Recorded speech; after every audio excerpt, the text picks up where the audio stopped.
स्वागत है हमारे TGDA यूट्यूब चैनल पर। मैं आप सबका बहुत बहुत स्वागत करता हूँ। मैं गोविंदा सर। आज हम उपस्थित हुए हैं फिजिक्स विद्युत आवेश तथा क्षेत्र यानी फिजिक्स का पहला चैप्टर ऑब्जेक्टिव जो VVI जो आपके लेके उपस्थित हुए हैं। आइए हम लोग पढ़ते हैं फिजिक्स का पहला चैप्टर। बहुत ऐसे बच्चे कमेंट्स आ रहे हैं, पूछ भी रहे हैं कि सर हमको selected wise chapter wise selected पढ़ा दीजिए। तो हम आपका जो चैप्टर वाइज जो लेके उपस्थित हुए हैं और उम्मीद करते हैं कि ये वीडियो आपके लिए काफी उपयोगी होगा आगामी एग्जाम के लिए।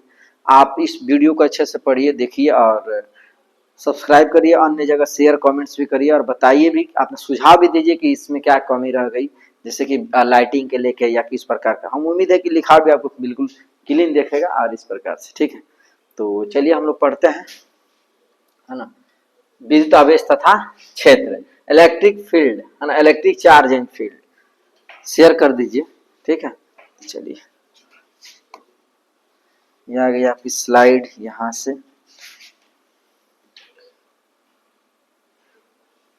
इंसर्ट।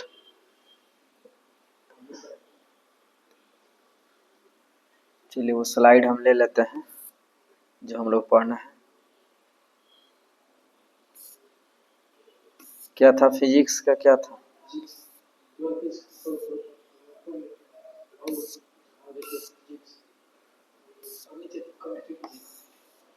फिजिक्स ऑब्जेक्टिव, यहाँ से। चलिए यहाँ से इसको हम कर लेते हैं पूरा बोर्ड, ठीक है। चलिए यहाँ से, चलिए विद्युत आवेश तथा क्षेत्र, ठीक है। उम्मीद है ये आपको पूरा दिख रहा होगा एक्यूरेट।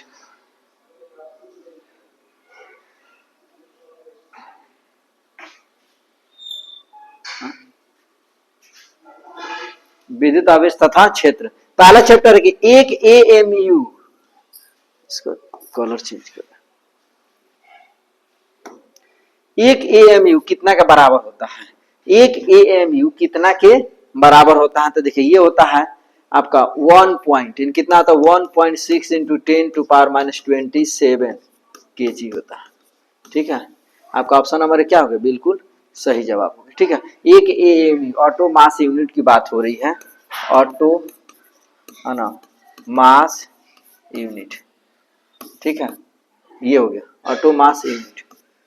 एक AMU कितना का बराबर होता है? तो 1.6 इंटू 2 इंटू 10⁻⁻27 kg, ठीक है। ये चीज, चलो अगला सवाल बात करते हैं।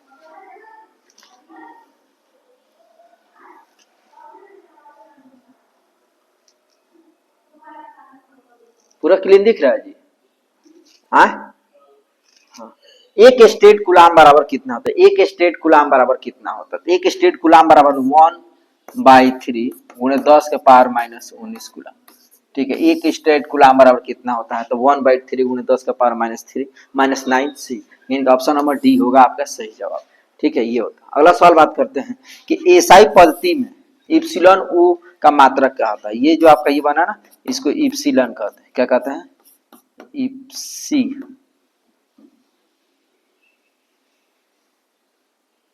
लॉन, ठीक है। इप्सिलॉन कहाँ गया ये?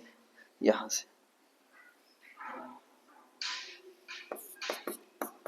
इप्सिलॉन, ठीक है। ये कितना का मान होता था? ये होता है ना, इसकी बात करें, ये होता है C² n इनवर्स m⁻², यानी इसका ऑप्शन हो गया, ऑप्शन नंबर बी होता है, ठीक है। ये ए इनवर्स है, क्या ये? C² यानी coulomb square newton inverse metre. ये बाटा, देखो ये बाटा में आया ना, ये देखो, इसको ये भी लिख सकते हो, कुलाम स्क्वायर बट्टा एन न्यूटन मीटर। अब देखो ये कैसे इनवर्स में होता है, तो नीचे कोई भी, इसके ऊपर क्या छुपा है? 1 छुपा है। तो कोई भी नीचे 1 छुपने का मतलब क्या? ये प्लस में है। कोई भी नीचे से प्लस ऊपर जाता है, नीचे से अगर प्लस ऊपर जाता है तो क्या आता है? माइनस होता है। अब माइनस को क्या बोलते हैं? इनवर्स बोलते हैं। ये हो जाए ना ये, तो इसे बोलते हैं इनवर्स। क्या बोलते हैं? इनवर्स, याद रखिए, ठीक है। ये चीज केवल ऑब्जेक्टिव का क्वेश्चन, उसको तरीके भी जानिए, किस प्रकार से उसको याद करना है, किस प्रकार से उसको बनाना है, ठीक है। चलिए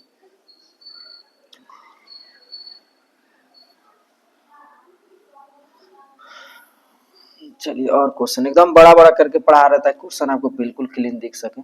चलिए अगला सवाल है कि यदि दो आवेशों के बीच की दूरी दुगुना कर दी जाए तो इसके बीच लगने वाला बल क्या होता है। यदि दो आवेश के बीच की दूरी अगर दुगुना कर दी जाए, इनके दो आवेश है ना, उसके बीच की दूरी को दुगुना कर दिया तो उसमें कितना होता है, 1/4 गुना होगा। क्या होगा, 1/4 गुना, ठीक है, 1/4 गुना, यानी 1/2 गुना 1/2 कितना होता है, 4 हो गया, 2×2 = 4। तो ऑप्शन नंबर सी होगा आपका 1/4 गुना। अगला सवाल, किसी बिंदु पर विद्युत आवेश तीव्रता क्या होती है। किसी बिंदु पर विद्युत तीव्रता क्या होती है, तो किसी बिंदु पर विद्युत तीव्रता क्या होती है, E बराबर F/Q, यानी कि का विद्युत तीव्रता बराबर क्या होती है, तो हिंदी की बात करें, विद्युत तीव्रता, विद्युत तीव्रता बराबर होती है बल बटा क्या चीज, आवेश, बल बटा आवेश। बल बटा आवेश का तो एफ हो गया बल फोर्स, और क्यू मतलब क्या, आवेश हो गया, ठीक है, क्वांटमीकरण। ये देखिए किसी बिंदु पर विद्युत आवेश की तीव्रता क्या होती है, तो आपका ऑप्शन नंबर बी होगी, ठीक है। चलिए अगला सवाल बात करते हैं।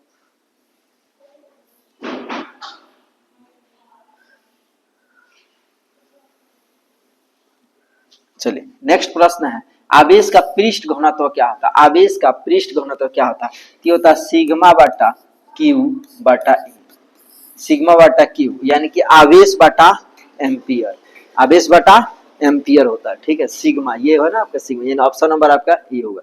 इसको सिग्मा बोलते हैं, क्या बोलते हैं बाबू, सिग्मा, याद रखिए, क्या बोलेंगे उसे, सिग्मा बोलते हैं, ठीक है।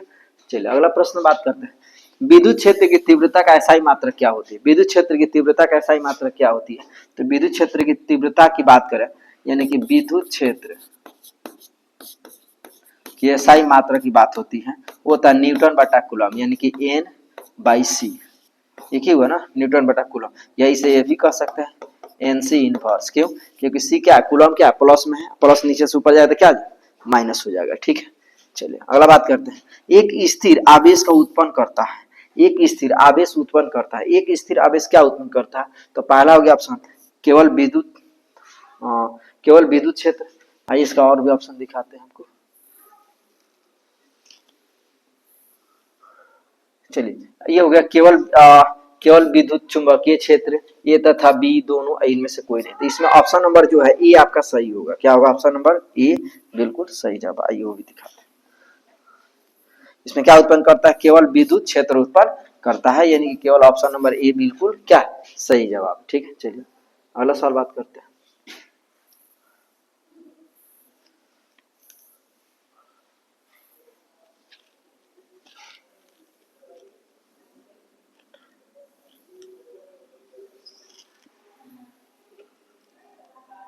चलिए अगला सवाल, निम्नलिखित में कौन सा विद्युत क्षेत्र का मात्रक नहीं है। निम्नलिखित में कौन विद्युत क्षेत्र का मात्रक नहीं है, तो मात्रक की जो बात करें वो क्या नहीं है, न्यूटन बटा कूलाम है ना, भी वोल्ट बटा मीटर है, जे बटा सी इनवर्स जो है, यानी कौन सा नहीं है, तो जूल बटा कूलाम नहीं होता है। ऑप्शन नंबर बी बिल्कुल सही, जूल बटा कूलाम नहीं होता है, ठीक है। चलिए अगला सवाल, एक प्रोटॉन तथा एक इलेक्ट्रॉन एक समान विद्युत क्षेत्र में स्थित है। एक प्रोटॉन तथा एक इलेक्ट्रॉन एक समान विद्युत क्षेत्र में स्थित है, क्या स्थित है, तो याद रखिएगा ऑप्शन नंबर बी जो आपका बिल्कुल सही होगा। उन पर लगने वाला बल विद्युत बलों के परिमाण के क्या था, बिल्कुल बराबर होते हैं, यानी कि विद्युत बलों परिमाण के क्या थे, बिल्कुल बराबर होते हैं। चलिए अगला सवाल की बात करें।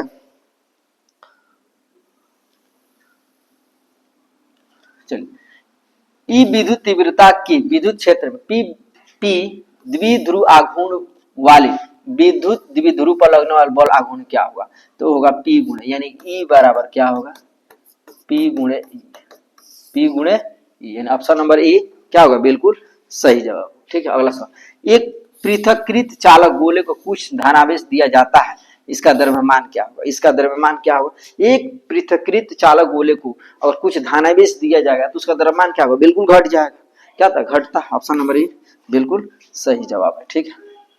चलिए अगला सवाल,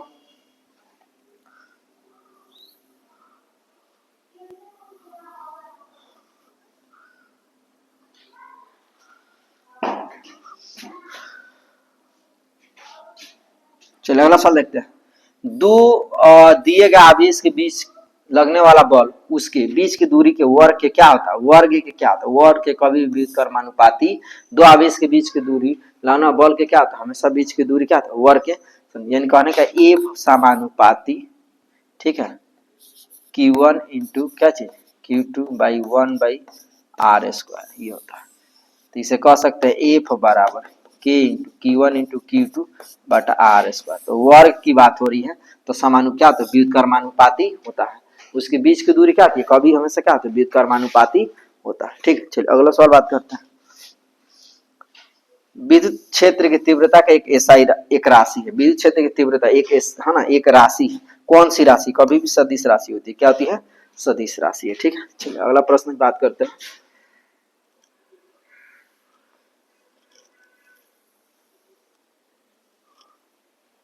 चलिए अगला प्रश्न है, विद्युत विभव एक राशि है, विद्युत विभव कौन राशि है, तो विद्युत विभव की बात करें तो वो अदिश राशि है। कैसा राशि है जी, अदिश राशि। ये ऑप्शन नंबर आपका बी सही है। चलिए अगला सवाल, एक कूलाम आवेश कितने इलेक्ट्रॉन के बराबर होता है, एक कूलाम आवेश कितने इलेक्ट्रॉन के बराबर होता है, वो होता है 6.25 गुणे 10 के पावर 18।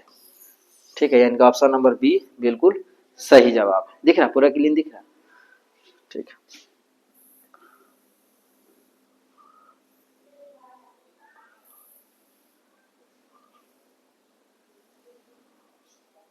चलिए आविष्ट खोखले गोलीय चालक के अंदर विद्युत क्षेत्र की तीव्रता क्या होती है, जीरो होती है, क्या होती है, बिल्कुल जीरो होती है, शून्य। ठीक है, चलो अगला सवाल बात करते हैं। वायु में स्थित एक एकांक धन आवेश से निकलने वाली संपूर्ण विद्युत फ्लक्स का मान क्या होता है, वो होता है 1/ε0, 1/ε0। तो ऑप्शन नंबर बी बिल्कुल सही जवाब है। ठीक है, चलिए अगला सवाल बात करते हैं।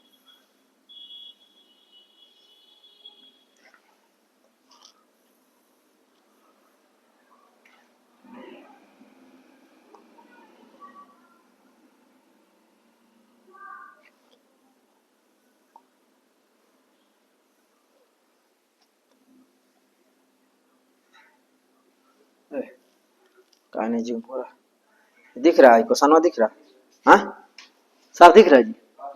चलिए एक विशिष्ट चालक की एक सतह के किसी बिंदु पर विद्युत क्षेत्र की तीव्रता क्या होती है, सतह के लंबवत होती है, क्या होती है, सतह के लंबवत होती है। ठीक है, चलिए अगला सवाल बात करते हैं।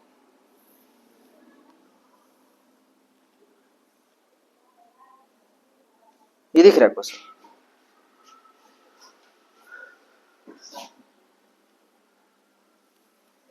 अब बोलिए दिख रहा है, हाँ ऊपर जा ही नहीं रहा। चलिए आवेशित गोलीय चालक के अंदर विद्युत क्षेत्र की विद्युत क्षेत्र होता है, क्या होता है, तो इसका मान हो गया इप्सिलॉन, है ना, इप्सिलॉन सिग्मा बाटा इप्सिलॉन जीरो, सिग्मा बाटा इप्सिलॉन जीरो। ऑप्शन नंबर क्या हो जाएगा, सी। चलिए नेक्स्ट पेज की बात करते हैं। चलिए अगला सवाल आ गया आपके स्क्रीन पे।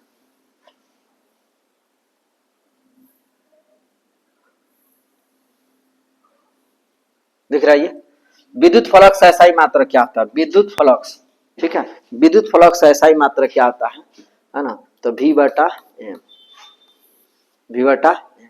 चलिए अगला सवाल, कूलाम बल क्या है, कूलाम बल क्या है, तो कूलाम बल आपका केंद्रीय भी बल होता है और विद्युतीय भी, यानी विद्युत भी बल होता है। ऑप्शन नंबर सी बिल्कुल सही जवाब, ये दोनों होता है। ठीक है, चलिए अगला सवाल,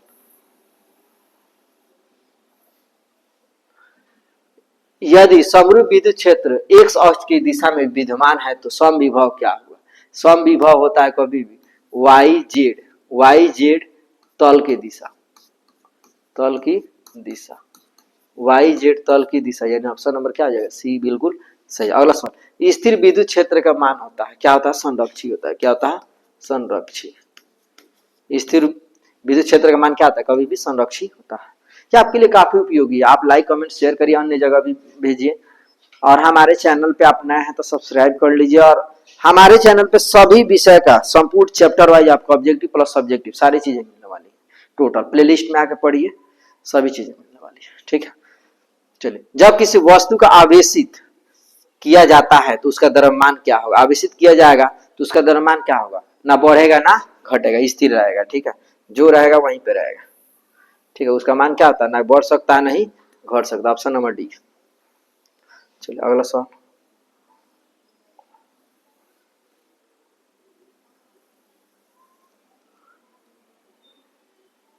चलिए अगला सवाल देखते हैं। एक एकांकी चालक के लिए निम्न से कौन सा अनुपात अचर होता है? तो कुल आवेश बटा विभव, यानी कि क्या होता है? कुल आवेश बटा क्या चीज? विभव। ठीक है, यानी ऑप्शन नंबर ई बिल्कुल सही जवाब है। ठीक है, अगला सवाल। इलेक्ट्रॉन वोल्ट द्वारा मापा जाता है। इलेक्ट्रॉन वोल्ट द्वारा क्या मापा जाता है? ऊर्जा। इलेक्ट्रॉन वोल्ट द्वारा क्या मापा जाता है? ऊर्जा, यानी ऑप्शन नंबर डी बिल्कुल सही। चलिए, विद्युत आवेश का क्वांटम ईएसयू मात्रक, विद्युत आवेश का क्वांटम ईएसयू मात्रक में होता है। चलिए इसका ऑप्शन दिखाते हैं।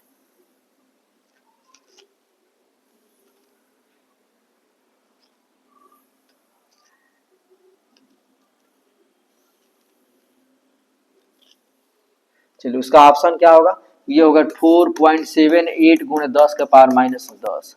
ठीक है, ऑप्शन नंबर ए बिल्कुल सही जवाब होगा। ठीक है, चलिए अगला प्रश्न बात करते हैं। इलेक्ट्रॉन पर आवेश होता है। इलेक्ट्रॉन पर आवेश होता है, क्या होता है? तो 1.6 into 10 to power minus 19 coulomb होता है, प्लस माइनस में होता है। इलेक्ट्रॉन पर आवेश होता है, यानी ऑप्शन नंबर बी बिल्कुल सही जवाब। अगला सवाल। विद्युत आवेश के बीच लगने वाला बल दिया जाता है। विद्युत आवेश के बीच लगने वाला बल दिया जाता है क्या? कूलम के नियम से। क्या होता है? कूलम के नियम से। कूलम के नियम से। ठीक है, ऑप्शन नंबर बी बिल्कुल सही जवाब है। ठीक है, चलिए अगला सवाल बात करते हैं।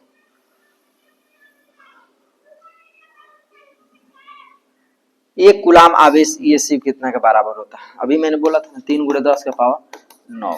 3 गुणे 10 का पावर 9, ऑप्शन नंबर क्या चाहिए? बी। चलिए अगला सवाल।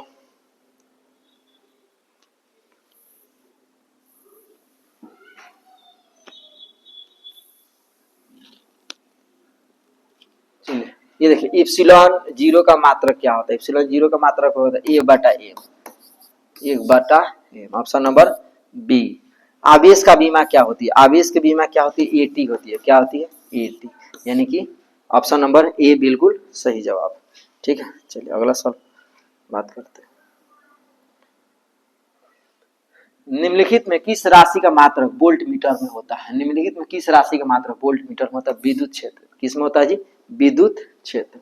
अगला सवाल बात करें, विद्युत फ्लक्स का बीमीय सूत्र क्या होता है? विद्युत फ्लक्स का बीमीय सूत्र होता है M L Q T minus 3 A inverse, यानी कि ऑप्शन नंबर ए बिल्कुल सही जवाब होगा। ठीक है, विद्युत फ्लक्स का बीमीय सूत्र होता है। ठीक है, चलिए अगला प्रश्न बात करते हैं।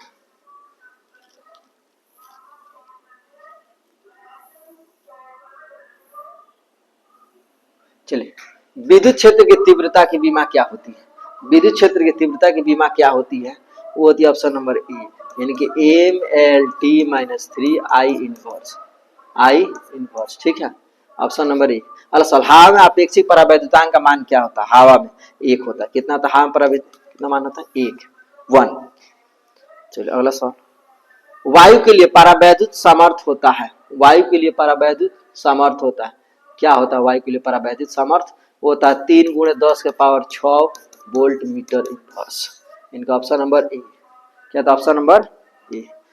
निर्वात पर परावैद्युतांक क्या होता है? निर्वात पर 8.85 गुणे 10 के पावर माइनस 12 एफ बटा एफ। इनका ऑप्शन नंबर ए बिल्कुल सही जवाब। ठीक है, चलिए अगला सवाल की बात करें। विद्युत क्षेत्र में एक आवेशित कण पर लगने वाला बल का मान क्या होता है?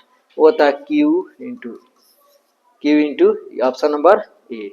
ऑप्शन नंबर ए होता है। ठीक है, संबंध क्यू बराबर ए निम्नलिखित में कौन सा एन का मान होता है? एन का मान, एन का मान का मतलब 4.2, ऑप्शन नंबर सी। पानी का पानी का परावैद्युत स्थिरांक क्या होता है? पानी की बात करें परावैद्युत स्थिरांक क्या होता है? तो होता है 80। क्या होता है? 80। ठीक है, चलिए नेक्स्ट स्लाइड देखते हैं। चलिए ये आपका हो गया चैप्टर नंबर 2। चैप्टर नंबर 1 इस प्रकार से होता है क्या चीज? समाप्त। फिर मिलता है चैप्टर नंबर 2 में, तब तक के लिए आप लाइक कमेंट शेयर सब्सक्राइब करिए, अन्य जगह भी भेजने का काम करिए। तब तक मिलता है नेक्स्ट में। जय हिंद, जय भारत।